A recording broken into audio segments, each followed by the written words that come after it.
দেশনেত্রী বেগম খালেদা জিয়া 4.5 দশকের এক অনবদ্য রাজনৈতিক প্রতিষ্ঠান, যিনি গোটা জাতিকে উদ্বুদ্ধ করেছেন, প্রেরণায় উদ্দীপ্ত করেছেন, গোটা জাতিকে জাগিয়েছেন কিভাবে স্বৈরাচারী, স্বেচ্ছাচারী, ফ্যাসিবাদী দুঃশাসনের মুখে গণতন্ত্রের জন্য লড়াই করতে হয়, কি করে জনগণের পাশে থাকতে হয় এবং অনেক দুঃখ, সংকট, চাপ, হুমকির মুখেও জনগণকে ছেড়ে না যাওয়ার যে দৃষ্টান্ত, সেইটা দেশনেত্রী বেগম খালেদা জিয়া তিনি দেখিয়েছেন।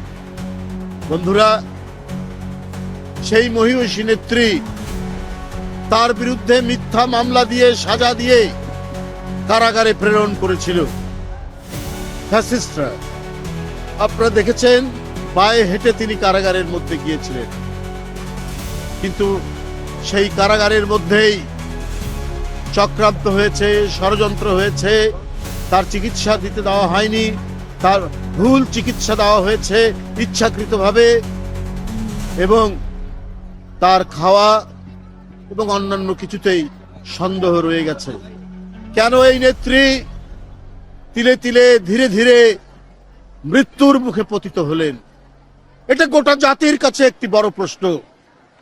গোটা জাতি আজকে এই প্রশ্ন করছে, যে নেত্রীকে আমরা পায়ে হেঁটে কারাগারের ভিতরে যেতে দেখলাম, সেই নেত্রী হুইল চেয়ারে করে বের হলেন, সেই নেত্রী দিনের পর দিন হাসপাতালে থাকতে হলো।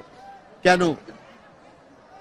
এর মধ্যে অশুভ কারসাজি, এর মধ্যে দেশনেত্রী বেগম জিয়াকে পৃথিবী থেকে সরিয়ে দেওয়ার সকল চক্রান্ত হয়েছে। কিন্তু তার যে অটুট মনোবল, তার যে স্থৈর্য, আত্মসংযম, তার যে সাহস, তার যে দৃঢ় প্রত্যয় যে তাকে কোনো হুমকির মুখে তার জনগণ এবং তার মাটি থেকে সরানো যায় না, তার জ্বলন্ত এক প্রমাণ দেশনেত্রী বেগম খালেদা জিয়া। আমরা তাদেরকে হারিয়েছি। বাংলাদেশ এই ইস্পাত কঠিন এবং জনগণের একান্ত পক্ষের মানুষ, জনগণের নেত্রী, তাকে আমরা হারিয়েছি। আজকে জাতীয়তাবাদী মহিলা দল আফরোজা আব্বাস, সুলতানা আহমেদের নেতৃত্বে তারা এখানে দোয়া করেছেন তার আত্মার মাগফিরাতের জন্য। গোটা জাতি যেখানে কাঁদছে, গোটা জাতির চোখ দিয়ে যখন অশ্রু ঝরছে, তখন আমরা আর কি বলবো? কেন এটি হয়েছে?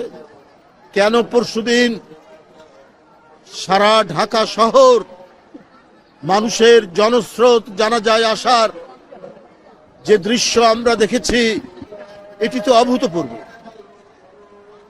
আল্লাহ তাকে মহিমান্বিত করেছেন, গৌরবান্বিত করেছেন, জনগণের নেত্রী, গণতন্ত্রের নেত্রী, মানব কল্যাণের নেত্রী।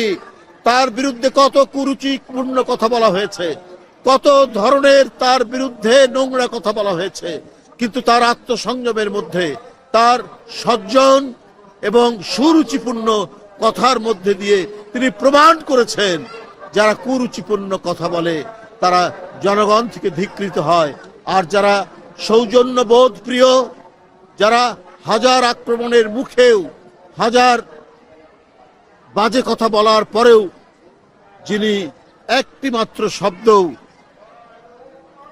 খারাপ শব্দ, বাজে শব্দ যিনি উচ্চারণ করে না, তাকেই তো আল্লাহ মহিমান্বিত করবে। আজকে দেখুন, পরশুদিন থেকে জনতার ঢল নেমেছে, সারা বাংলাদেশের মানুষ আসছে, দোয়া করছে দেশনেত্রী বেগম খালেদা জিয়ার জন্য।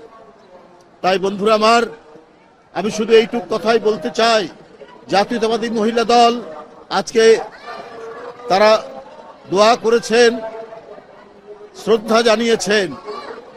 এই জাতীয়তাবাদী মহিলা দলকে তিনি খুবই ভালোবাসতেন, তার হাত দিয়েই তৈরি। এখানে যে নেতৃত্ব দাঁড়িয়ে আছে, সবই তার তৈরি।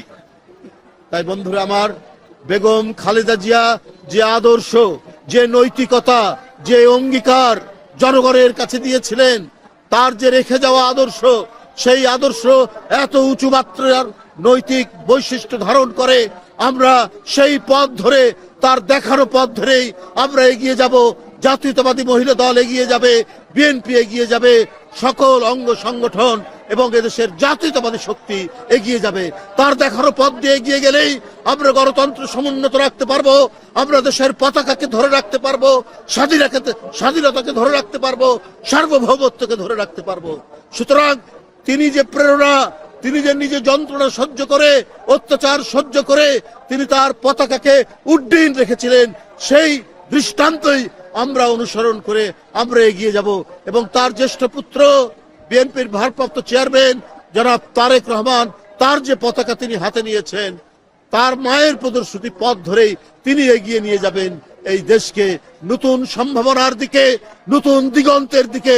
আমরা সেই দিগন্তের দিকে এগিয়ে যাব, যার জন্য প্রায় 40-45 বছর, 46 বছর লড়াই করে গেছেন, নিরন্তর লড়াই করে গেছেন, নিরন্তর সংগ্রাম করে গেছেন বেগম খালেদা জিয়া।